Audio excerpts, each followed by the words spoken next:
तर सगळ्यात अगोदर सगळ्यांना कोजागिरी पौर्णिमेच्या खूप खूप शुभेच्छा। तर इथे ना आमच्या घरी पुटिंगचे काम सुरू होते, जे की गणपतीच्या अगोदरच ना पहिला आणि दुसरा हात मारलेला होता पुटिंगचा आणि आता तिसरा हात बॅलन्स होता। सो तेच पुटिंग करण्यासाठी दादा आलेले होते आणि त्यानंतर ना मी निघाली बुलाबाईचे गाणे म्हणण्यासाठी।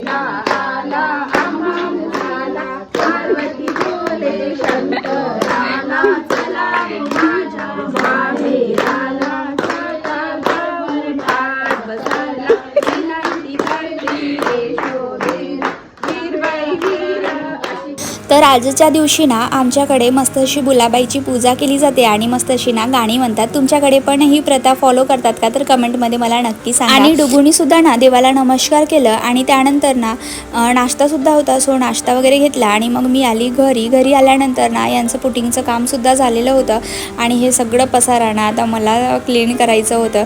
एक काम केला की दुसरा काम येऊनच तयारच राहतो आणि हे प्रत्येक लेडीजच्या बाबतीत हे असं होतच असते, एक गेलं की दुसरं येऊन तयारच। त्यानंतर सगळी क्लिनिंग वगैरे झाली आणि त्यानंतर ना मग जेवण वगैरे करून घेतलं मी आणि कार्तिक ना ड्युटीवरून आलेत। तर त्यानंतर त्यांनी ना मस्त असे होम थिएटर घेऊन आणलेले होते। आता दिवाळी आहे आणि त्याच्यानंतर ना डुगूचा समोर वाढदिवससुद्धा आहे, त्यानिमित्ताने आणि असोबा आपल्या घरी म्हणून त्यांनी ना मस्त होम थिएटर घेतलेत।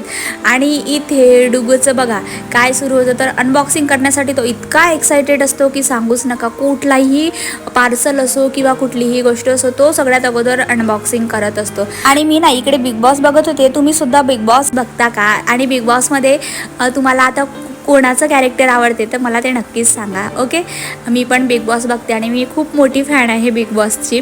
आणि त्यानंतर यांचं अनबॉक्सिंग वगैरे झालं, कार्तिकचं जेवणसुद्धा झालं आणि त्यानंतर मग आम्ही निघालो होतो मंदिरामध्ये जाण्यासाठी। आज कोजागिरी पौर्णिमेनिमित्त ना तिथे छान बासुंदी वगैरे आणि नाश्त्याचा प्रोग्राम ठरवलेला होता आणि मग इथे ना आरती आणि असं काहीतरी नवीन बघायला मला खूप जास्त आवडत असते। तर मंडळी, तुम्हाला सुद्धा असेच नवीन नवीन व्हिडिओज बघायचे असेल तर प्लीज माझ्या चॅनलला नक्की सबस्क्राईब करा। त्यानंतर इकडे भजे वगैरे काढणं सुरू होते आणि त्यानंतर इकडे बासुंदी सुद्धा तयार झालेली होती आणि इकडे बघू शकता मस्त असा नाश्ता वगैरे घेतलं तर आम्ही। आणि इकडे डुगू त्याच्या खुशी आत्यासोबत ना मस्त असा नाश्ता करत बसलेला होता आणि त्यानंतर आम्ही निघालो घरी जाण्यासाठी। चलो बाय।